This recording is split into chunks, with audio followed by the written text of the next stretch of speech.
Hello and welcome guys at my channel Finance at Home. So today's is third lecture on joint and byproduct. Okay, we have done byproducts and then we done the joint product. The first method of distribution of joint cost, that is physical quantity method.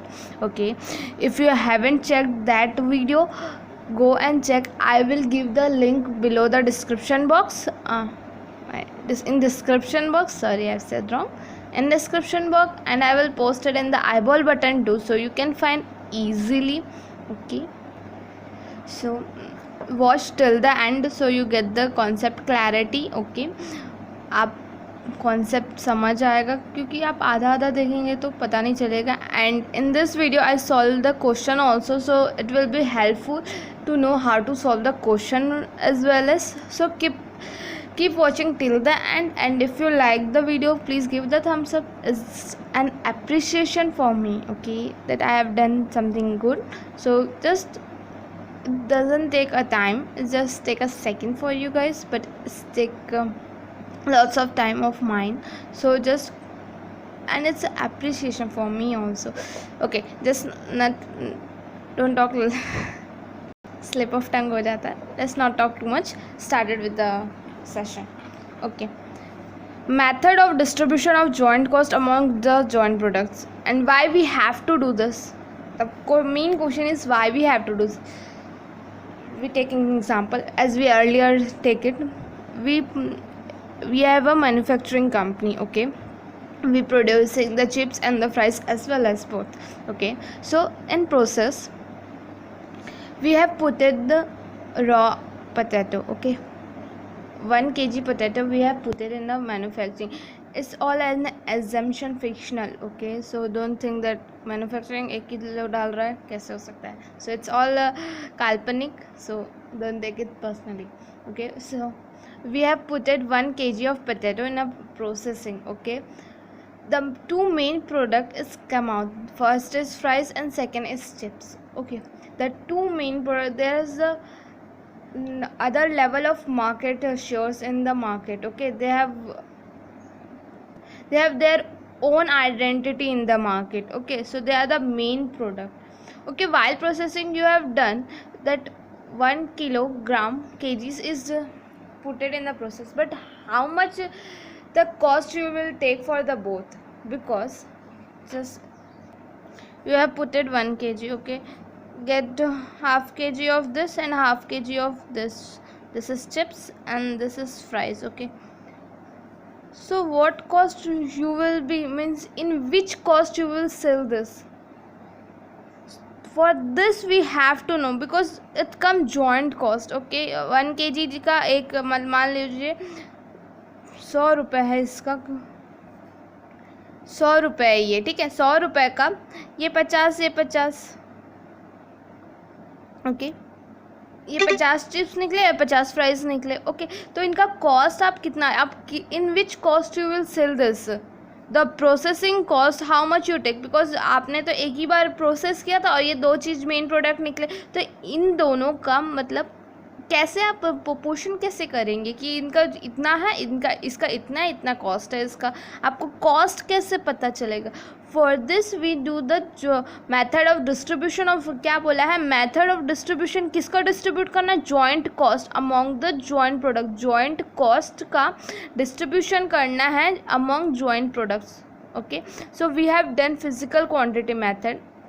In that method we said that joint cost will be distributed in the ratio of physical quantity method. जितना उसका physically 1 kilo का है तो 1 kilo का cost जितना लगेगा उसको बांट देंगे जॉइंट कॉस्ट में. मतलब 100 रुपये जॉइंट कॉस्ट है तो 1 किलो का उसके रेशियो में बांट देंगे. ठीक है, and now we are starting to the next method, that is the selling price method.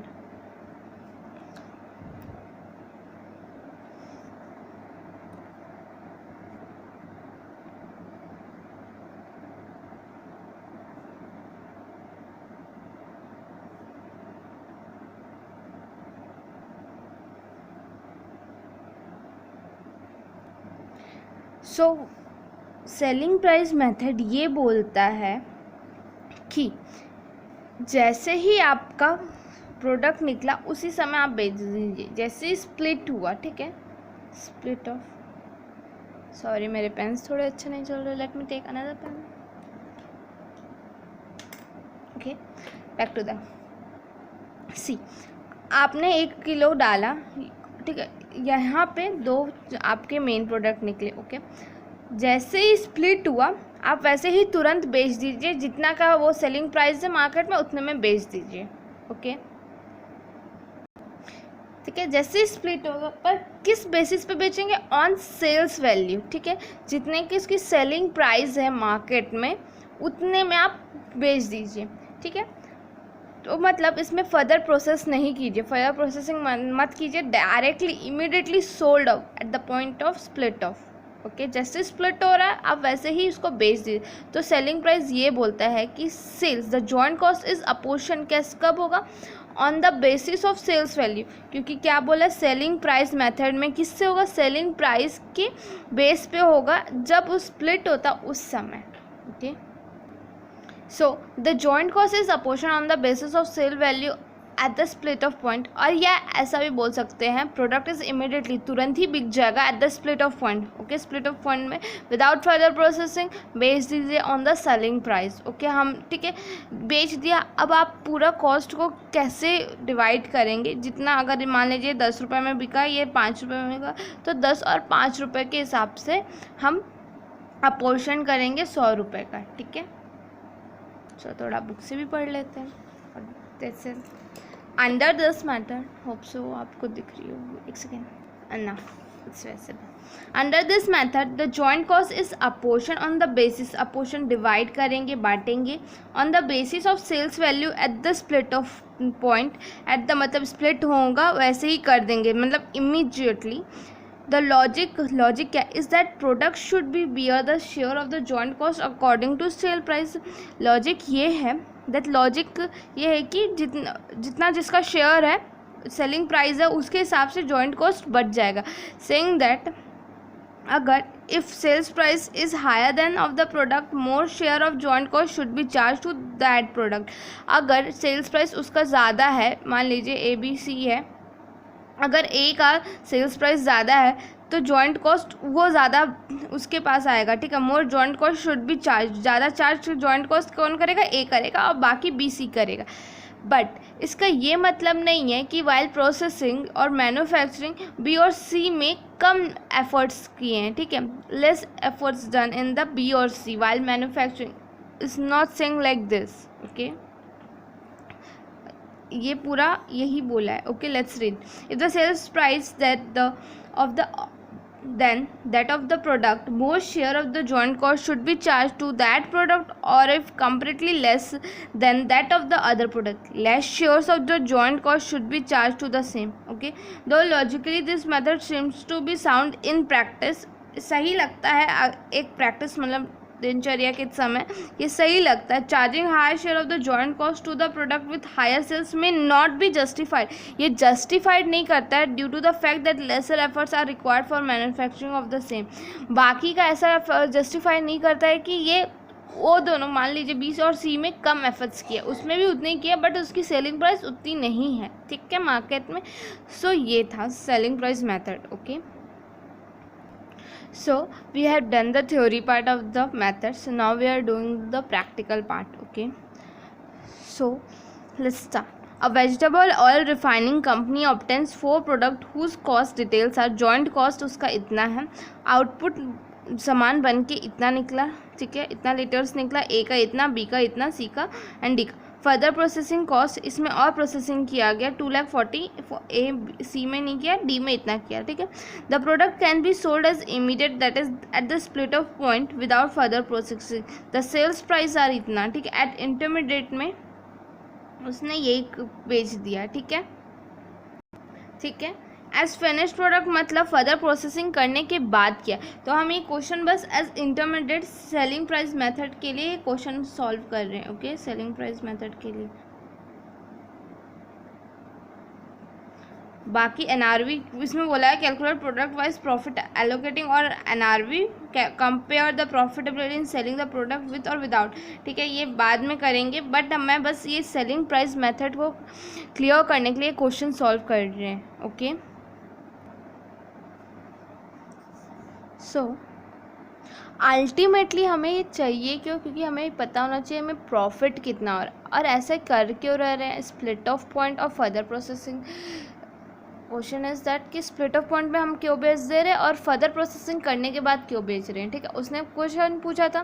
ठीक है, तो लेट मी एक्सप्लेन, हम आगे इसमें और डिटेल एक्सप्लेनेशन करेंगे, बट स्टिल मैं थोड़ा हिंट दे देती हूँ कि देखिए क्या होता है, कोई कोई प्रोडक्ट का मार्केट प्राइस इतना रहता है कि बिना उसमें फर्दर प्रोसेसिंग किए भी बेच दो तो बहुत पैसा आता है, मतलब प्रॉफिट बहुत है, सेल्स वैल्यू उसकी बहुत ज़्यादा आती है। बट किसी किसी प्रोडक्ट में ऐसा होता है कि फर्दर प्रोसेसिंग की ज़रूरत पड़ती है, या तो वो जिसको आप बेचने जा रहे हो वो बोलेगा कि फ़र्दर प्रोसेसिंग करके तो हमें ऐसा नहीं चाहिए। तो अब आप ये देखोगे कि अगर आप फर्दर प्रोसेसिंग कर रहे हो तो आपका प्रॉफिट कितना आ रहा है और फर्दर प्रोसेसिंग नहीं कर रहे तो प्रॉफिट कितना आ रहा है। ठीक है, अगर बिना फर्दर प्रोसेसिंग की कॉस्ट उतनी आ रही है, मतलब कॉस्ट सेल्स वैल्यू ज़्यादा आ रही है, तो आप फर्दर प्रोसेसिंग क्यों करोगे, फिर एक्स्ट्रा चार्जेस क्यों लोगे अपने ऊपर, तो आप वो उसी की तरफ उसी रेट में आप बेच दोगे। तो इसलिए हमें पता करना पड़ता है, तो जिसमें से सेलिंग प्राइस एक मेथड है जो कि हम स्प्लिट ऑफ, जब जैसे ही दो अलग होते हैं उसी समय इमीडिएटली से सोल्ड ऑफ कर देते हैं। Okay, now back to the question, we are doing the question.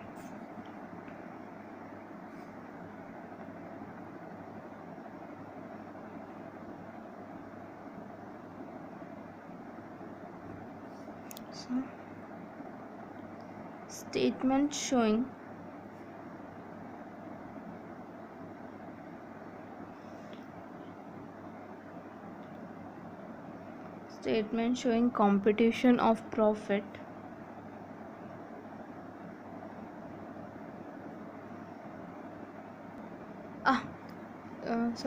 सो कैसे लिखना है, statement showing competition of profit for each joint product. First we written particular, फिर कितने प्रोडक्ट्स हैं हमारे A, B, C and D।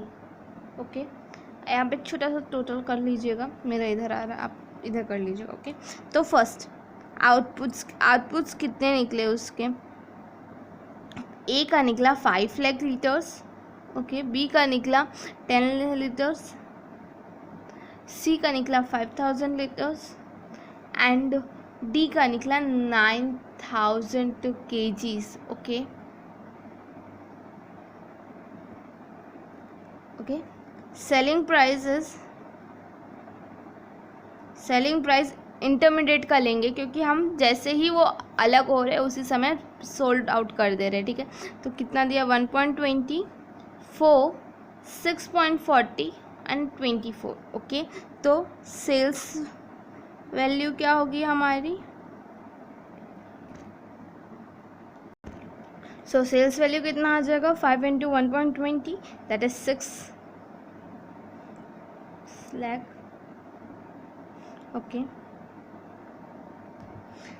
10 × 440, 5 × 6.40 that is 32,000 and 9,000 × 24, 9,000 × 20, मेरे को नहीं आता भाई, मेरे को करना पड़ता है, सॉरी, 21,600। ओके, जिसका कैलकुलेशन बहुत अच्छा है तुरंत कर लें।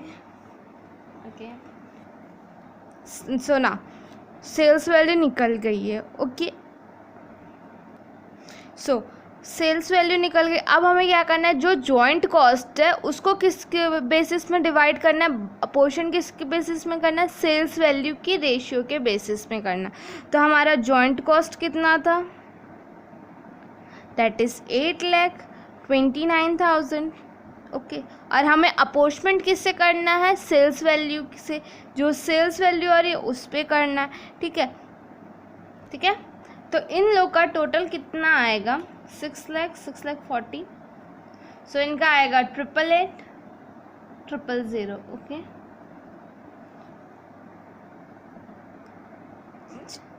एक प्रोडक्ट है जिसका सेल्स वैल्यू है 6 लाख, टोटल है 8,88,000। ओके, तो अपोर्शमेंट करेंगे इसमें तो कितना आएगा, देख लेते हैं. 8,29,000 into 6 lakh divided by 888,000. सो हमारा 829,600 है. Okay, 829,600 into 6 lakh divided by 888,000 is 560,540.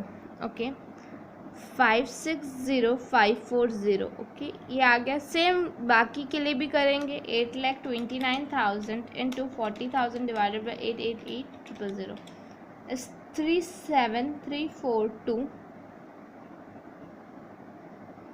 829,600 into 40,000 divided by 888,000. Okay, it's कम 37369. ठीक है गाइस, कभी कभी हो जाती है, गलती हो जाती है. आप लोग सही कैलकुलेशन कीजिएगा, एग्ज़ाम में गलती नहीं होनी चाहिए. 829,600 into 32,000 divided by 888,000. It comes 29,895. 29,895 and last one 29,600 into 216,000 divided by 888,000. It comes 20179. 5 आ रहा है मेरा.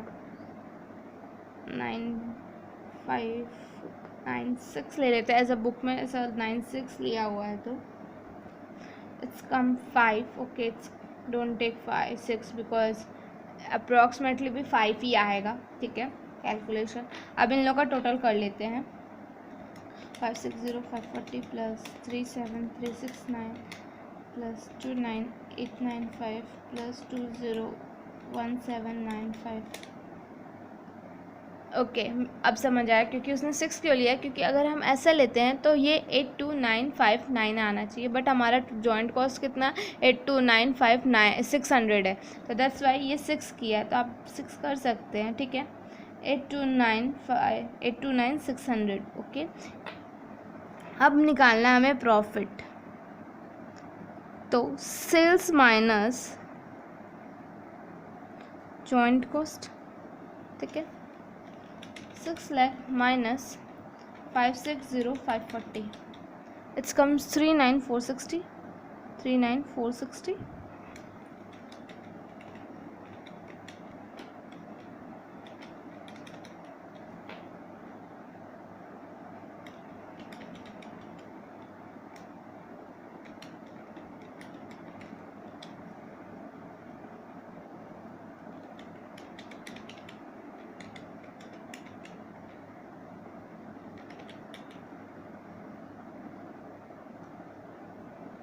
Okay, so we calculate the profit also. So this is it. ऐसे ही आपको सॉल्व करना अगर सेलिंग प्राइस मेथड पूछा जाएगा तो. ओके, या ऐसा बोलते हैं स्प्लिट ऑफ पॉइंट में इंटरमीडिएट में ये दिया हुआ है और आपने सेल कर दिया. अगर इंटरमीडिएट भी दिया है तो आपको पूछेगा ही पूछेगा कि फर्दर प्रोसेसिंग करने से ज़्यादा प्रॉफिट मिल रहा है कि विदाउट फर्दर प्रोसेसिंग करने से प्रॉफिट मिल रहा है. तो सो इन दैट केस आपको ये बनाना पड़ेगा. Okay, so now we take, फिर से देखते हैं. ठीक है, so first what you have needs that sales value. Okay, because this problems on the basis of sales. Okay, you can apportion on the basis of sales only. Okay, so what you need, the sales value. In question you have the outputs and selling price. Through the help of them you find the sales value. Okay, after when you find the sales value, then you have the joint cost will be apportioned on the basis of sales value when asking the do the question using the selling price method. Okay, so at that time you have to do the joint cost apportionment. You have to divide the joint cost amongst the joint products in the sales value. Okay, so you have done. The joint cost given in this question is 8,29,600. now after calculating the sales value, the total sales value is 8,88,000 and individual product cost joint sales value is 6 lakh. So what you have done, 8 lakh 29,000 divided by the individual product sales value divided by the total product value sales value. Okay, so you get the individual joint costs. Okay, and then after finding the joint cost, you have to do sales minus joint cost, then you and get the profit. That without okay, it help to know that the profit of A is good, is good in without processing, or it's good in with processing. Okay,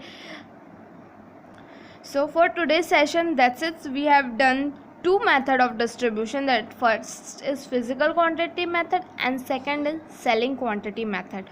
Okay, now from next we will do, so in next video we will see how can you apportion the joint cost among joint products by using final share value, sales value. Means after further processing, how can you do the joint cost apportion? Okay, how can you divide the joint cost to the difference to the main products? Okay, so if you like the video, give the thumbs ups. Okay, and subscribe to my channel for and press the bell icon for further notification update. Okay, and if you have any doubts, any queries, you can mail at financeathome21@gmail.com, or you write in the comment section also. Okay, thank you.